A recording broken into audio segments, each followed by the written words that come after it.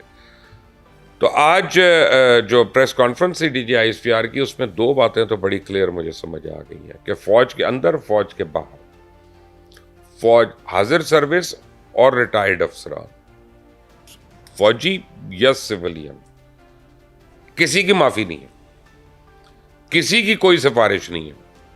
انہوں نے spell out کر دیا ہے کہ آرمی چیف 4 اسٹار جنرل کی نواسی ہے، 4 اسٹار جنرل کا داماد ہے، 4 اسٹار جنرل کی بیوی ہے، 3 اسٹار جنرل کی بیوی ہے، یہ وہ سارے اندر ہیں. یہ انہوں نے مانا ہے، انہوں نے کہا اندر ہیں یہ. اور ان کا مطلب یہ تھا کہ اب وی آر ایٹ اٹ. اسی طرح ریٹائرڈ افسروں کی بھی ایک لسٹ بنی ہوئی ہے. ان ریٹائرڈ افسروں کے ساتھ کیا ہو سکتا ہے؟ جیل تو ہو سکتی ہے کسی کو اگر کوئی براہ راست اس دن آرسن کے یعنی واقعات میں کا ملوث ہو، لیکن یہ اپنی پینشن سے بھی جا سکتے ہیں، میڈیکل فیسلٹی سے جا سکتے ہیں، اور جو کچھ انہوں نے مراد لی ہوئی ہیں فوج سے اپنی ریٹائرمنٹ کے وقت، وہ بھی ضبط ہو سکتی ہیں، اور یہ سب کچھ ہوگا. ایک اور سوال کے جواب میں جو انہوں نے تھوڑا سا، میں سمجھتا ہوں کہ D G I S P R نے اس کو فلک کر دیا تھا، انہوں نے کمال خوبصورتی سے یہ نہیں بتایا کہ جو پکڑے جانے کا طریقہ کار ہے وہ کیسے ہوگا. تو آبویسلی وہ کر تو پولیس رہی ہے، یا سامنے آپ کو پولیس نظر آتی ہے، پیچھے آئی بی بھی ہوگی، ایف آئی اے بھی ہوگی، سی آئی اے بھی ہوگی، لیکن یہ جو لوگ بھاگے ہوئے ہیں نا، یہ زیادہ دیر تک بھاگے نہیں رہ سکتے. ان کو کسی نہ کسی وقت اپنے آپ کو پیش کرنا پڑے گا. ریاست کے خلاف جب آپ بھاگے ہوتے ہیں تو پھر آپ ڈاکو یا ڈکیت بن کر، آپ وانٹڈ کرمنل بن کے زیادہ دیر آپ سکھی نہیں رہ سکتے.